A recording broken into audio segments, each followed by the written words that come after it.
Okay, so on 1st April 2025, Panther Limited issued 20,009% debentures of rupees 100 each at 8% premium and redeemable at a premium of 15%. The balance and securities premium on the date of issue of debentures was rupees 80,000. During the year, the company took a bank loan of rupees 40 lakhs, which was secured by 60,000 9% debentures of rupees 100 each as collateral. Interest on debentures was to be paid on March 31st every year. Pass journal entries for the financial year 25-26 and prepare loss on issue of debentures account.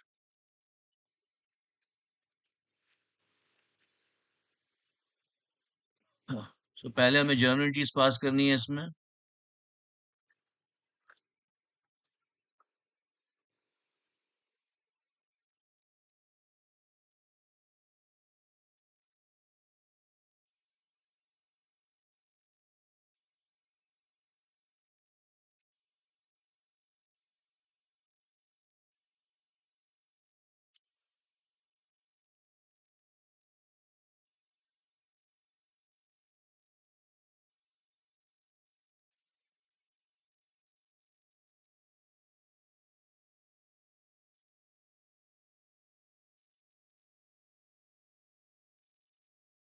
First April 25 को हम entry पास करेंगे पहले तो issue की.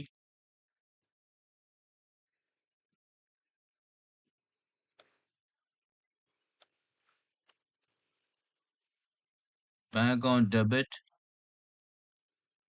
To 9% debenture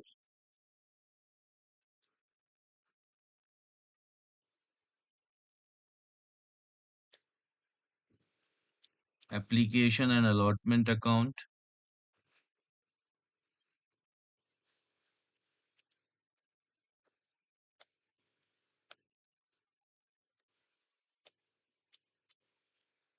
हमने 20,000 debenture issue किए. 100 rupees का एक डिबेंचर है 8% के प्रीमियम पे, मतलब 108 रुपीज पे हमने डिबेंचर्स इशू किए हैं 20,000.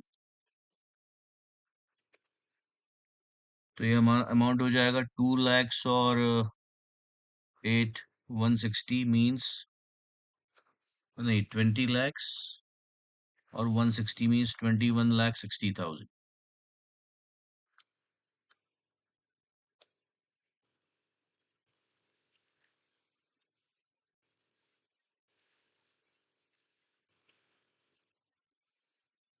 ठीक है अबीर. Yes sir. फिर 1 अप्रैल को ही हम फिर एंट्री पास करेंगे 9% debenture application allotment account debit.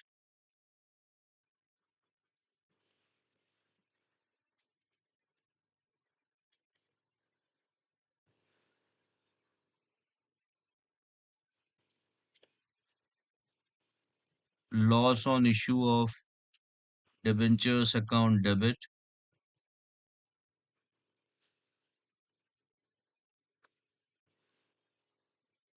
to 9% debentures account to premium on redemption of debentures account.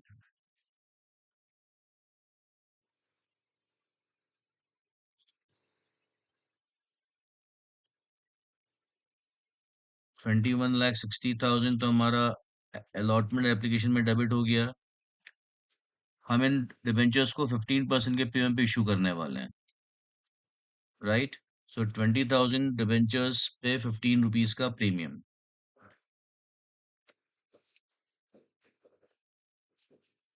तो इसमें टू सिक्योरिटी प्रीमियम भी आ जाता है ना? हाँ आएगा ना. सिक्योरिटी प्रीमियम नहीं लिखा क्या? हाँ ठीक है, वैसे सिक्योरिटी प्रीमियम भी आएगा. हाँ.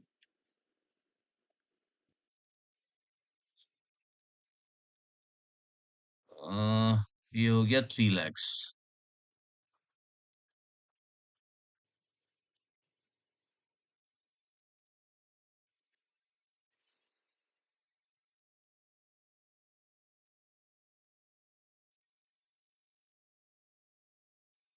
9% डिबेंचर्स अकाउंट 20 लाख से हो जाएंगे 20,000 इंटू 100.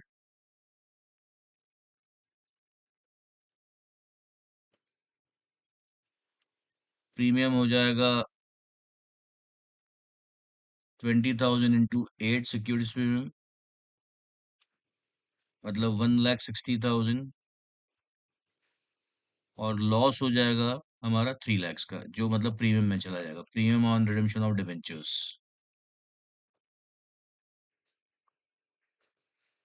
तो इस तरह से हमारी एंट्री हो जाएगी।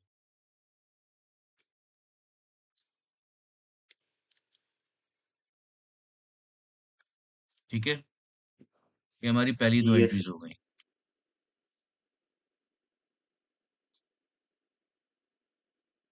कंपनी ने अभी बैंक क्वेश्चन लोन कुछ कुछ। लिया है, उसकी डेट नहीं दी है, 40 lakhs का। तो उसके लिए हम करेंगे bank account debit to bank loan account. Loan लिया है 40 lakhs का, और फिर इसके लिए हमने डिबेंचर्स इशू किए हैं 60,000, 9% as collateral security.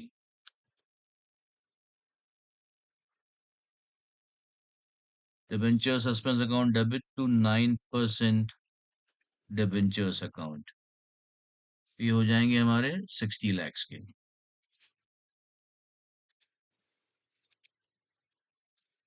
60,000 debentures of rupees 100 each.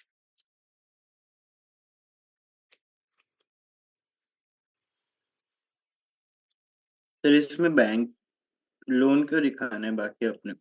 क्यों, बैंक लोन लिया तो बैंक लोन नहीं दिखाएंगे? 40 लाख का बैंक लोन भी तो लिया है। हाँ, वो तो। ठीक है, हाँ इंटरेस्ट सर। 31 मार्च को पे करना है। तो अब 31 मार्च 2026 को हम interest on debentures account debit कर देंगे, और 9% डिबेंचर होल्डर्स अकाउंट हम क्रेडिट कर देंगे।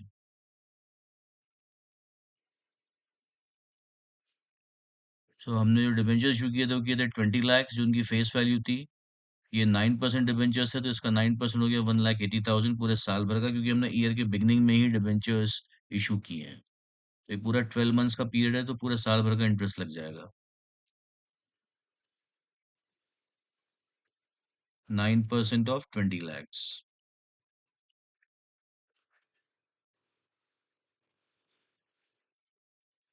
नेक्स्ट एंट्री में हम पे कर देंगे डिबेंचर होल्डर्स को।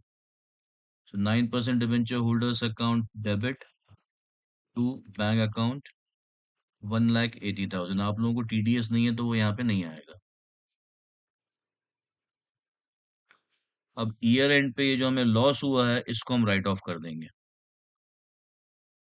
राइट, सिक्योरिटीज प्रीमियम से। ये लॉस हमारा 3 lakhs का है।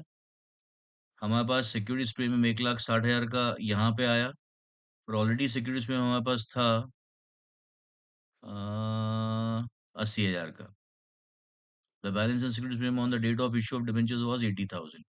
सो 80,000 का सिक्योरिटीज प्रीमियम यहाँ पे था, 160 का यहाँ पे आ गया, एक हो गया 240। हमको राइट ऑफ करना है लॉस 3 lakhs का, तो बाकी का जो 60,000 है वो स्टेटमेंट ऑफ पीएनएल से हो जाएगा। तो सिक्योरिटीज में account debit, statement of profit and loss account debit to loss on issue of debentures account.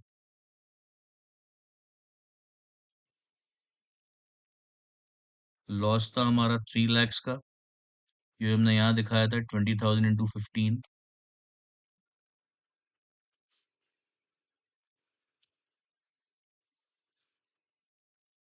Premium में हमारे पास 60,000 रुपये, यहाँ 160 यहाँ पे आया था, और 80,000 पहले से पड़ा हुआ था, तो ये हो जाएगा हमारा 2,40,000। 80,000 प्लस 1,60,000, ऐसा हम दिखाएंगे।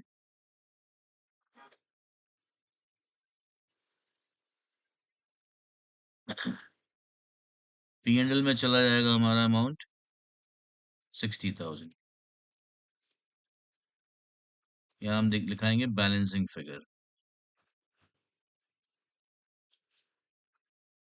राइट। इसके अलावा ईयर एंड पे एक एंट्री और हम पास करेंगे, ये जो हमारा इंटरेस्ट ऑन डिबेंचर्स था, इसको हम पीएनएल में ट्रांसफर कर देंगे।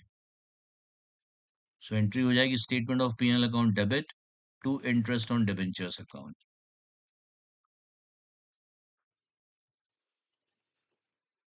इंटरेस्ट था हमारा 1,80,000 का।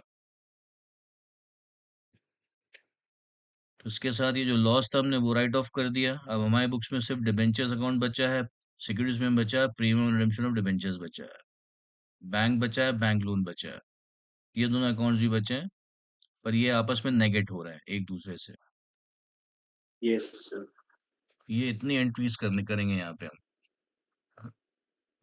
सर एक कंफ्यूजन था इसमें। हम्म।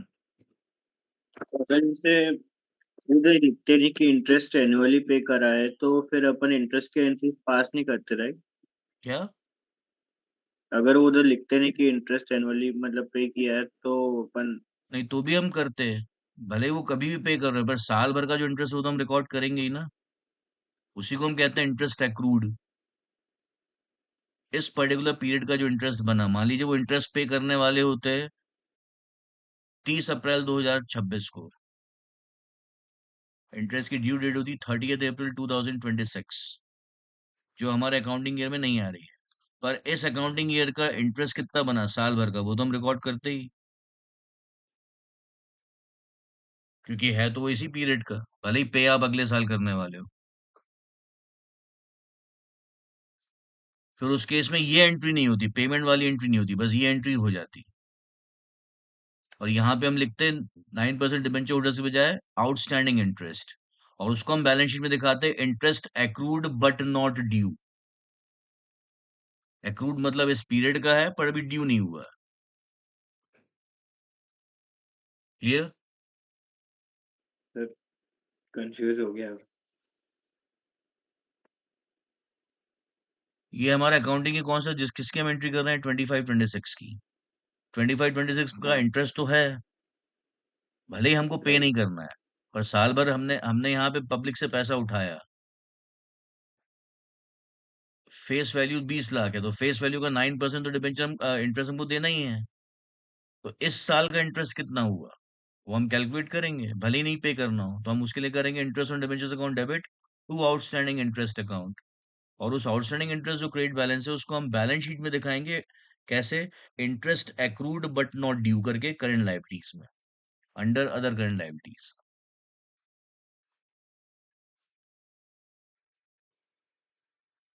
नहीं आया समझ में अभी भी? अ, मतलब सर वो अपन को 31 मार्च को पे करना है, बट वो अभी 31 मार्च को नहीं पे अ, करना, 30 अप्रैल को अगर पे करना हो अगले साल तो क्या होता है उसकी बात कर रहा हूँ मैं। इस क्वेश्चन में तो 31 मार्च को ही पे कर रहा है, वो हमने पे कर दिया है यहाँ पे। तो अगर नहीं पे हाँ। करना होता, जो आपने पूछा कि नहीं पे करना होता तो क्या करते, तो भी हम इंटरेस्ट तो दिखाते हैं इस पीरियड का। अकाउंटिंग ईयर 25-26 में इंटरेस्ट हुआ तो सही ना, भले ही पे नहीं करना है। अगले मान लो आप इस साल इंटरेस्ट नहीं दिखाओगे तो क्या अगले साल आप कितने महीने का इंटरेस्ट दिखाओगे? 13 महीने का, या सिर्फ 1 महीने का? आपको इंटरेस्ट उन्होंने डिबेंचर्स इशू किए 1 अप्रैल 2025 को, पर as per the condition first interest पे होगा 30 अप्रैल 2026 को, मतलब अगले अकाउंटिंग ईयर के फर्स्ट महीने के एंड में।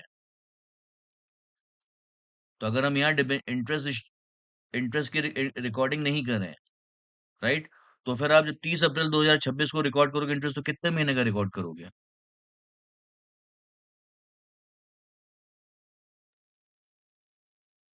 समझ में आ रहा है मैं आपको मैं क्या पूछ रहा हूँ? नहीं सर। अभी डाउट क्या है बताइए आपका इसमें? सर इसका तो यही था कि जनरली इंटरेस्ट के एंट्रीज अपन को सभी डिवेंचर्स के मतलब जर्नल एंट्रीज में दिखाना रहेगा।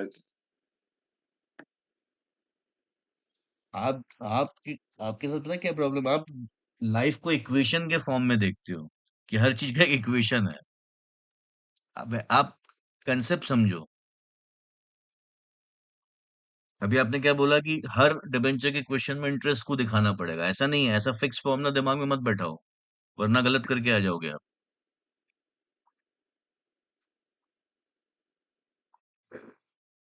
क्वेश्चन में नहीं बोला होगा इंटरेस्ट के तो आप नहीं करोगे एंट्री, मत करना एंट्री, क्या फर्क पड़ता है।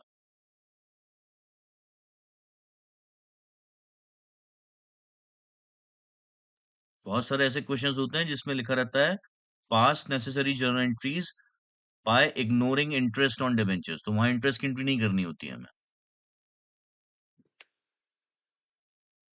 और यहाँ उन्होंने क्लियरली लिखा है, हाँ, यहाँ पे लिखा हुआ है। ये लिखा है उन्होंने, interest on debentures was to be paid on March 31st every year.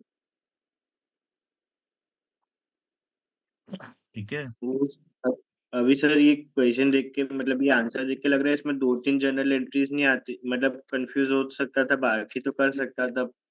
पर उस समय पेपर में जब ये क्वेश्चन पढ़ने बैठा तो सर पूरा ही उस समय उलझ गया।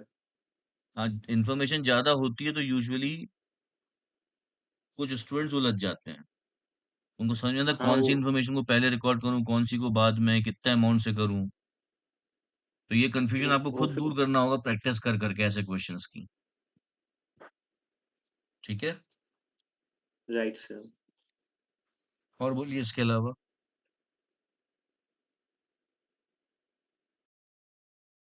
सर इसमें जो लॉस रिकॉर्ड करना है वो तो सिर्फ एक ही एंट्री का लॉस है। हाँ,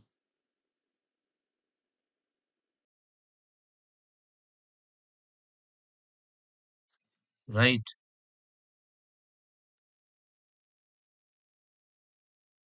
सर अगला क्वेश्चन 21 था।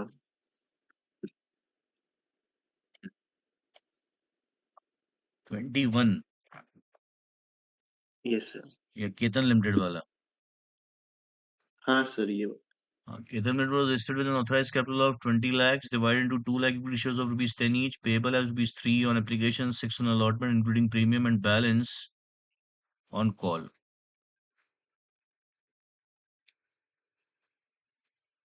ठीक है। The company offered 80,000 shares for public subscription. All the money has been duly called and received except allotment and call money on 5,000 shares held by Manish and call money on 4,000 shares held by Alok. Manish shares were forfeited and out of these, 3,000 shares were reissued at rupees 9 per share as fully paid up. Show share capital in the books of the company. Also prepare notes to accounts. हम्म, क्या दिक्कत है इसमें।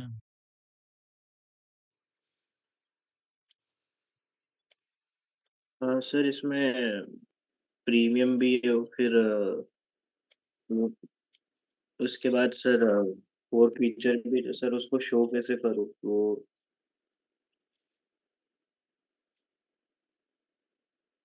और फिर sir reissue भी हो गया तो सर रीइशू के उसमें केस में क्या करना है फिर वो। आपको यहाँ पे सिर्फ शेयर कैपिटल अकाउंट बनाना है ना, और कुछ नहीं करना है। हाँ राइट सर। नहीं वो बनाना है सर नोट्स तो। हाँ, शेयर कैपिटल बनाना है, उसके अलावा नोट्स टू अकाउंट्स बनाना है। हाँ इसका मतलब वो कह रहे हैं कि शेयर कैपिटल का ही नोट्स टू अकाउंट्स बनाना है मेरे ख्याल से। नहीं, सारे नोट्स टू अकाउंट्स बनाने हैं जो भी रिलेवेंट है।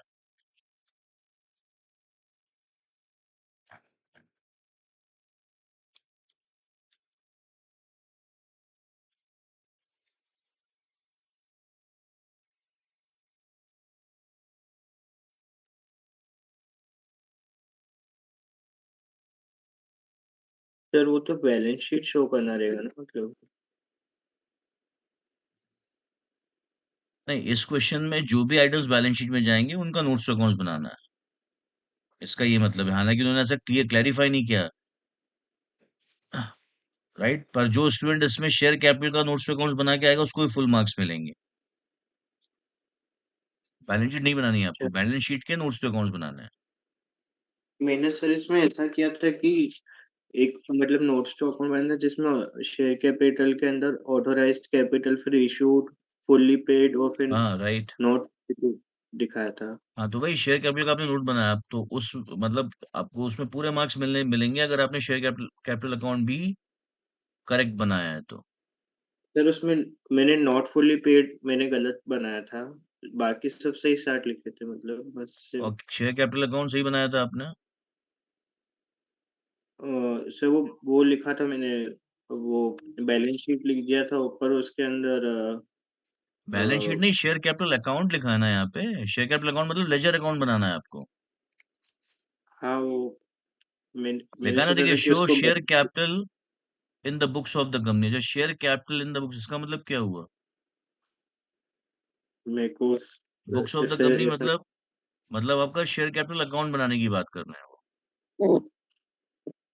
क्योंकि बुक्स में तो अकाउंट बनता है या फिर जर्नल एंट्रीज होती हैं। तो ये शेयर कैपिटल की हाँ सिर्फ बात कर रहे हैं, तो इसका मतलब जर्नल एंट्रीज की बात नहीं कर रहे हैं, क्योंकि जर्नल एंट्री में सिर्फ शेयर कैपिटल थोड़ी आता है। इसका मतलब शेयर कैपिटल अकाउंट बनाने का बोल रहे हैं, और साथ में शेयर कैपिटल का नोट्स टू अकाउंट बनाना है, दो चीजें करनी है। तो सर मतलब ये तो बहुत अलग चीज हो गई। मैं कैसे अलग चीज हो गई? शेयर कैपिटल अकाउंट का जो बैलेंस होगा वही आपके शेयर कैपिटल के नोट्स टू अकाउंट्स में एंड में आना चाहिए। नहीं, वो आपकी बात सही है, वो चीज समझ गया सर। हम्म। मैं ये कह रहा हूँ कि जनरली अपन ऐसा करते कि इस टाइप ऐसे क्वेश्चंस आते हैं जिसमें अपन बैलेंस नहीं शीट नहीं, ऐसा बनाते ऐसा उसके मत सोचो कैसे आते हैं। ये क्वेश्चन अपने आप में जेन्यून है या नहीं है? आप ये बताओ मुझे। हाँ, यू तो बस। सर अभी समझ के हाँ, बाद फिर तो ये कुछ भी लग रहा पूछ सकते हो एग्जाम में, ऐसा मत सोचो कि जनरली क्या होता है। They can ask anything in exam which they have, which is covered in the syllabus. है। Right sir. इसमें मैं क्या है आपकी शेयर कैपिटल बनाने में हेल्प करूं, शेयर कैपिटल अकाउंट बनाने में? हाँ सर, और नोट्स टू अकाउंट्स में भी मतलब क्योंकि उसमें प्रीमियम और री इशू भी है हम्म। तो इसलिए। ठीक है, तो 2 लाख इक्विटी शेयर्स थे, उसमें से उन्होंने 80,000 शेयर्स पब्लिक सब्सक्रिप्शन के लिए उन्होंने दिए। तो सबसे पहली एंट्री जो शेयर कैपिटल अकाउंट में आएगी वो आएगी share application account debit to share capital account. तो यहाँ पे आ जाएगा by share application account.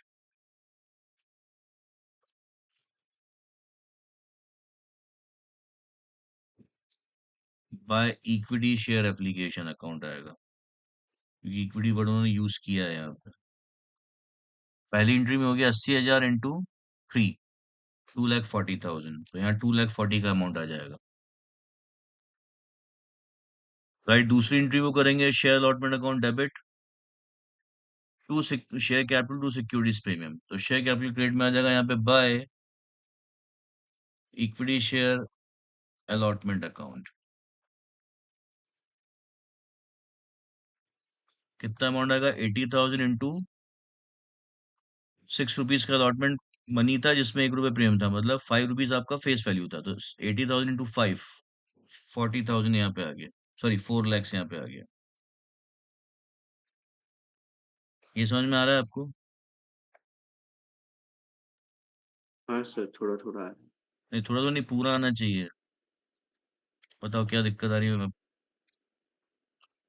A, sir पहले तो इसमें मेरे को ये था कि अपन को ऑथोराइज्ड और इशू तो अपन इसमें लिखेंगे नहीं, अपन सीधे ही जो अमाउंट अपने को मिला वही लिखेंगे। शेयर कैपिटल अकाउंट में तो हम जर्नल एंट्रीज ही पोस्ट करेंगे, ऑथराइज का लेने देने नहीं है हाँ जर्नल एंट्रीज से। तो पहली एंट्री क्या होगी? Bank account debit to equity share application account. Right. वो यहाँ नहीं आएगी शेयर कैपिटल अकाउंट में। दूसरी है इक्विटी शेयर एप्लीकेशन हाँ वो account debit to equity share capital account. तो इक्विटी शेयर कैपिटल अकाउंट की क्रेडिट साइड में हम लिखेंगे by equity share application account. कितना? 80,000। 80,000 शेयर उन्होंने इशू किए थे पब्लिक को, जो सब्सक्राइब भी हो गए। तो 80,000 इंटू एप्लीकेशन मनी ₹3 है, तो 2,40,000 आ गया ये। क्लियर? यस सर, इसमें प्रीमियम भी इंक्लूड हो जाएगा अपने अरे प्रीमियम कैसे? एप्लीकेशन में प्रीमियम थोड़ी है, तो अलॉटमेंट में है।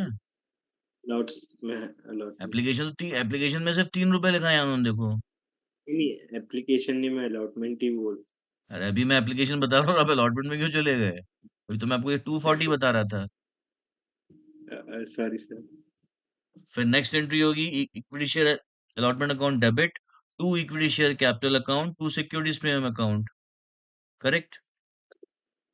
Yes sir. तो उसमें इक्विटी शेयर कैपिटल अकाउंट में कितना जाएगा? ₹5 इंटू 80,000, क्योंकि ₹6 में से ₹1 तो प्रीमियम है। हाँ तो 5 into 80,000, 4 lakhs equity share allotment में चला, मतलब कैपिटल में चला गया। पर हम यहाँ लिखेंगे अपोजिट साइड का नाम, इक्विटी शेयर अलॉटमेंट अकाउंट। हाँ। राइट।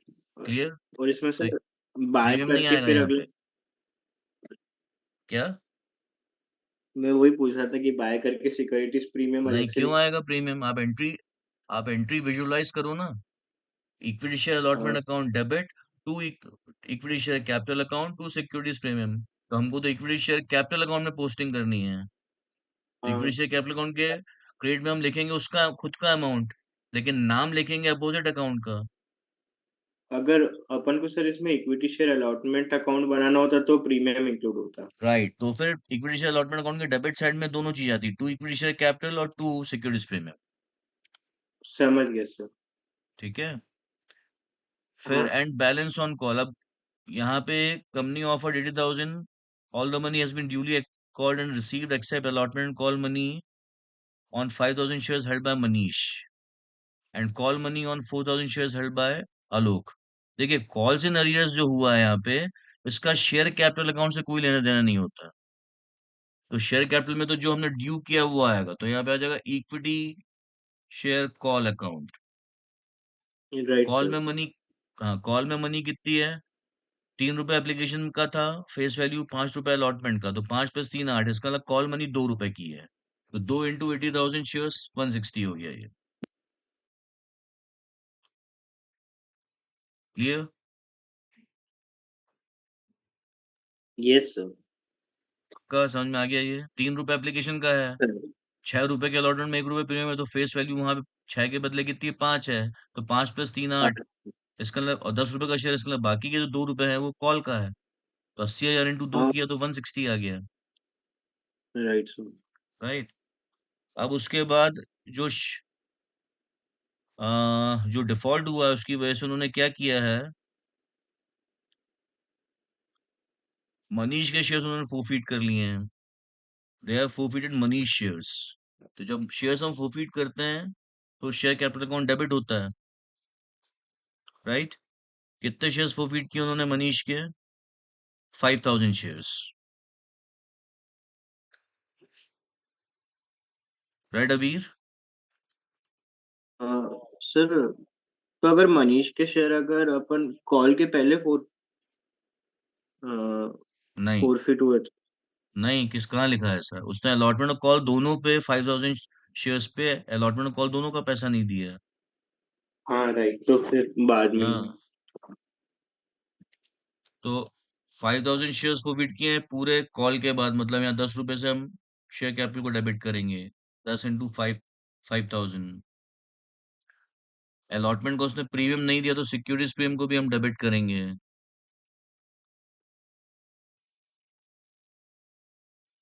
कितना पैसा नहीं दिया? अपने 5,000 शेयर्स पे 1 रुपए प्रीमियम का नहीं दिया, मतलब 5,000 उसने ये वाला नहीं दिया पैसा। To calls in arrears.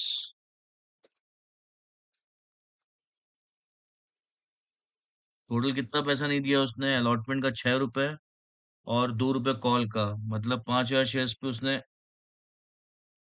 8 रुपए नहीं दिए। ये हो गया 40,000।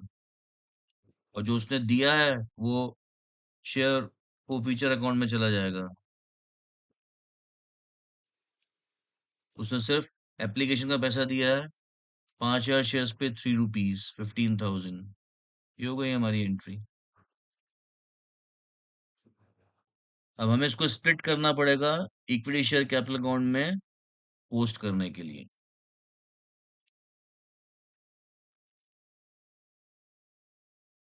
राइट, तो इस 50 में से उसने कितना नहीं दिया है?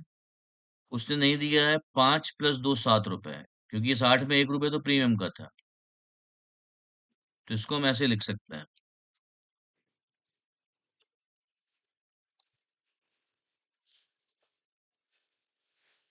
प्रीमियम यहाँ से हटा दिया। 10 रुपए का फेस वैल्यू थी, उसमें से उसने 7 रुपए नहीं दिए थे और दिए थे सिर्फ 3 रुपए एप्लीकेशन के। तो यहाँ पे आ गया 35,000 rupees.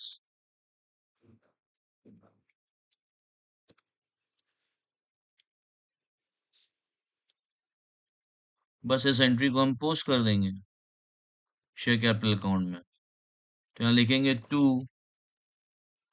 Calls in arrears account.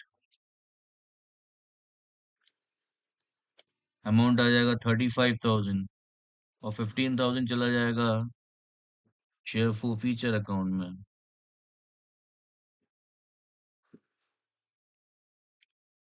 Clear? Yes sir. दूसरा स्प्लिट का दूसरा पार्ट हो जाएगा securities premium to call scenario, सिर्फ 1 रुपए से, जो प्रीमियम वाला पार्ट था। ये हो गया 5,000 से। तो ये दोनों एंट्री को मिला के हमारी ये एंट्री बन रही है।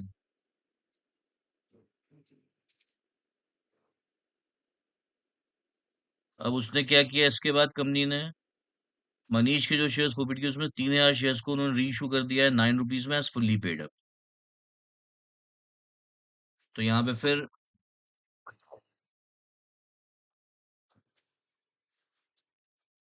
शेयर कैपिटल अकाउंट इन्वॉल्व हो रहा है। हमने लिए 27,000,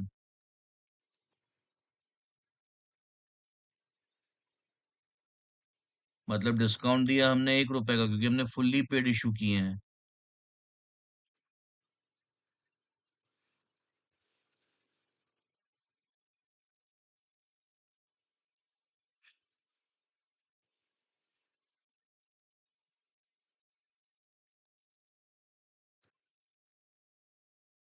तो क्रेडिट साइड में इक्विटी शेयर कैपिटल के हम लिखेंगे by bank and by share forfeiture account.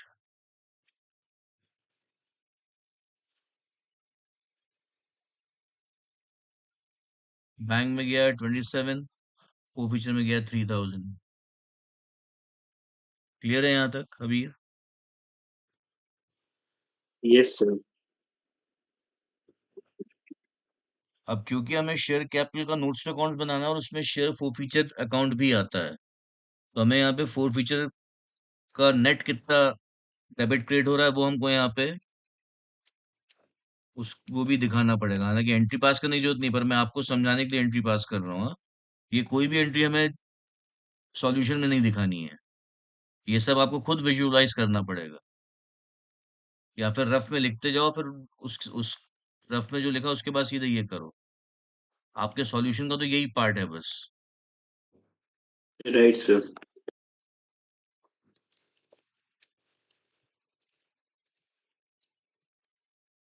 जब हमने शेयर्स फोरफीट किए थे, तो हर एक शेयर पे ऑलरेडी हम कितना कमा चुके थे, 3 रुपए। उसमें से हमने 1 रुपए प्रीमियम, 1 रुपए डिस्काउंट दे दिया, तो बचे 2 रुपए। और हमने 3,000 शेयर्स इशू किए हैं, इसका मतलब 3,000 शेयर्स पे 2 रुपए का अभी भी हमें फायदा है, तो यहाँ पे आ जाएगा 6,000, 3,000 इंटू 2।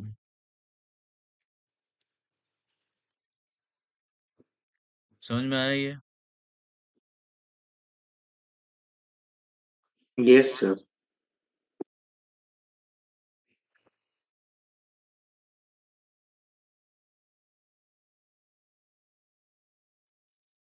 ठीक है, अब हम बनाएंगे notes to accounts of share capital.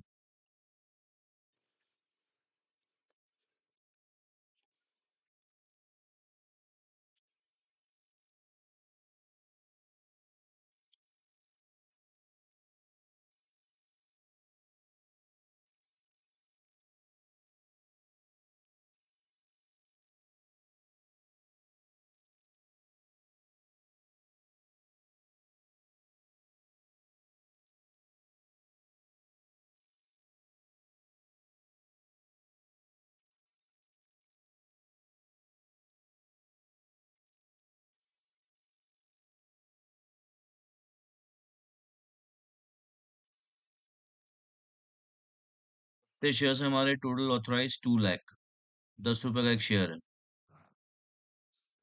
तो यहाँ लिखेंगे 2 लाख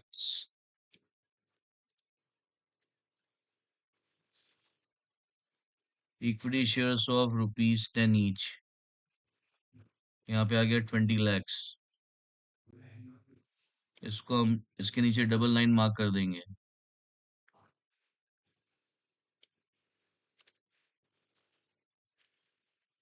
फिर दिखाएंगे इशूड कैपिटल।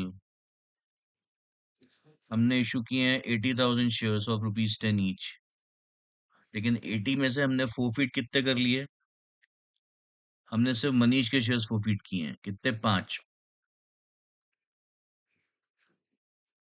राइट?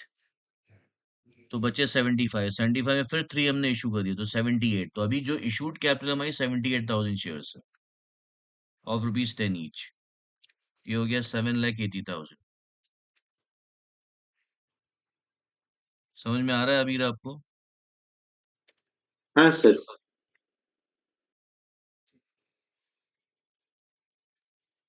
इसमें तो सर मैंने ऊपर ये दो चीज तो एज इट इज ऐसे ही लिखे थे सर, अगर ये इतना भी लिखो तो कैसे कितने मार्क्स मिल सकते हैं अराउंड? एक या दो नंबर मिलेगा। अगर आपने ये नोट पूरा सही बनाया तो आपको 3 मार्क्स मिल जाएंगे। मैंने सर ऐसा लिखा तो था उसमें, सिर्फ फुल्ली पेड वाला सब्सक्राइब का अमाउंट मैंने गलत लिखा था उसमें, और वो एडजस्टमेंट नहीं लिखे थे तो।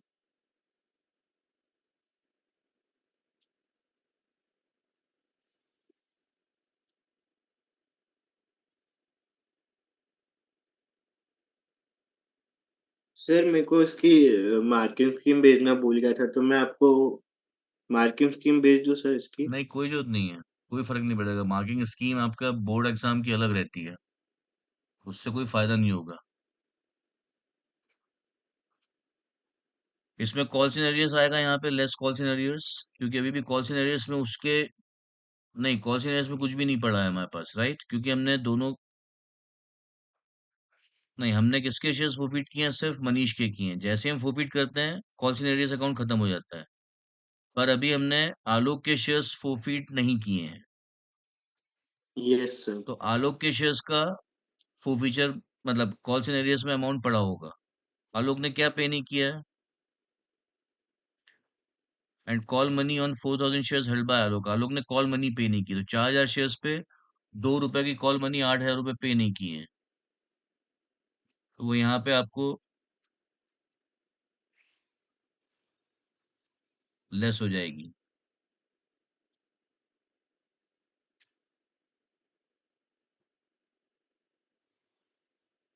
तब हमारा अमाउंट आ गया 7,72,000। अब इसमें ऐड होगा शेयर फोरफीचर, जिसके लिए हम लिखते हैं फोरफीटेड शेयर्स। अमाउंट लिखते हैं शेयर फोरफीचर का। शेयर फोरफीचर का अमाउंट सिर्फ उन शेयर्स का बचा होगा हमारे पास, जो शेयर्स हमने फोरफीट कर लिए पर रीइशू नहीं किए हैं। और वैसे कितने शेयर्स हैं? 2,000 शेयर्स हैं मनीष के। एक शेयर पे फोरफीचर का अमाउंट था ₹3, तो 2,000 शेयर्स पे हो गया 6,000। सो 2,000 इंटू 3, 6,000 आपका शेयर फोरफीचर में आ जाएगा। ये यहाँ पे ऐड हो जाएगा। तो इसका अंदर शेयर कैपिटल का जो हमारा बैलेंस आएगा वो आएगा 7,78,000।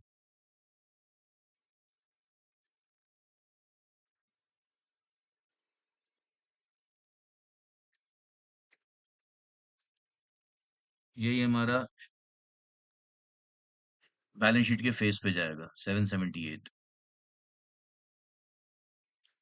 आपको यहाँ शेयर फोरफीचर में कितना बैलेंस दिख रहा है? 6। 6 यहाँ भी आपको दिख जाएगा। पहले आया 15, फिर हमने उसमें से डेबिट कर दिया 3, तो बचा 12। 12 में से फिर 6 हमने डेबिट कर दिया तो बचा 6। तो वही 6 हमने यहाँ पे लिखा है। ठीक है अबीर? हाँ, अपन ने जितना मनीष के मतलब शेयर्स फॉरफिट किए थे वो उसका अमाउंट अपन ने लिया। नहीं, नहीं, मनीष के जो शेयर्स फोरफिट किए थे पर इशू नहीं किए, री इशू नहीं किया, वो अमाउंट आ रहा है यहाँ पे। हाँ वही। हाँ। जैसे हम शेयर्स री इशू करते हैं वैसे ही वो सीधे कहाँ चला जाता है? कैपिटल रिजर्व में, या फिर डिस्काउंट में, या फिर दोनों में मिला के। जैसे यहाँ पे हमने मनीष के कितने शेयर्स फोरफिट किए थे? 5,000। हम्म। राइट, यहाँ पे 5,000 किए थे। उसका फोरफिचर अमाउंट कितना था? 15,000। पर री इशू कितने किए? 3,000। 5,000 का 15,000, तो 3,000 का कितना हो गया? 6,000। उस 6 में से 3 यहाँ चला गया। नहीं, 1 मिनट। हाँ, 5,000 शेयर्स हमने उसके फोरफिट किए। हर एक शेयर का फोरफिचर अमाउंट था 3। अब इस 5,000 में से हमने रीइशू कितने किए हैं? 3,000। तो 3,000 इंटू 3, ₹9,000 उन शेयर्स का फोरफिचर है जो हमने रीइशू कर दिए हैं। तो ये फोरफिचर अकाउंट से हमेशा के लिए हट जाएगा 9,000। कैसे हटा? 3,000 यहाँ हट गया डेबिट होके, और 6,000 यहाँ डेबिट होके हट गया। तो अब 15 में से 9 चले गए तो बचे 6, 6,000 उन शेयर्स का फॉरफीचर अमाउंट है जो अभी तक री इशू नहीं हुआ है। वो थे 2,000 शेयर्स, हर एक शेयर का अमाउंट 3 था, तो 2,000 इंटू 3 6,000 रुपए हो गया। वही हमारा बैलेंस शीट में अभी भी शेयर फॉरफीचर अकाउंट के क्रेडिट साइड में दिख रहा है, जो हमने ऐड कर दिया शेयर कैपिटल में।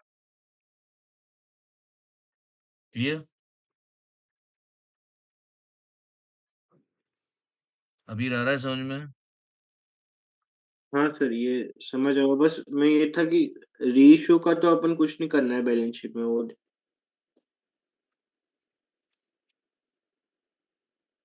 री इशू का बैलेंस शीट के नोट्स अकाउंट्स में ये आ रहा है ना।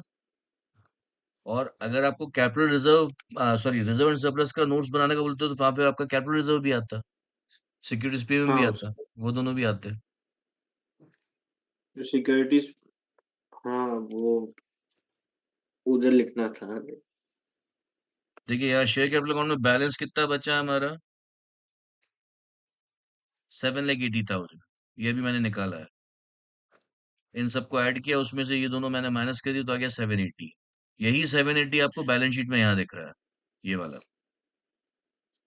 क्योंकि बाकी का ये 8,000 और 6,000 कहाँ पड़े हुए हैं, कॉल्स इन एरियर्स के डेबिट साइड में और फॉरफीचर शेयर फॉरफीचर अकाउंट के क्रेडिट साइड में। इक्विटी शेयर कैपिटल अकाउंट में 7,80,000 ही क्रेडिट पड़े हुए हैं हमारे पास, वो हमको यहाँ दिख रहे हैं 780। ठीक है अबीर?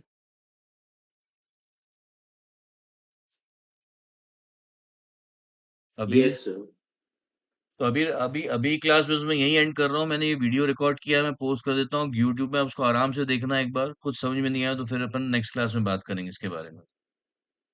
हाँ सर, चलेगा बिल्कुल। ठीक है। ठीक है सर, बचे हुए कुछ एक आध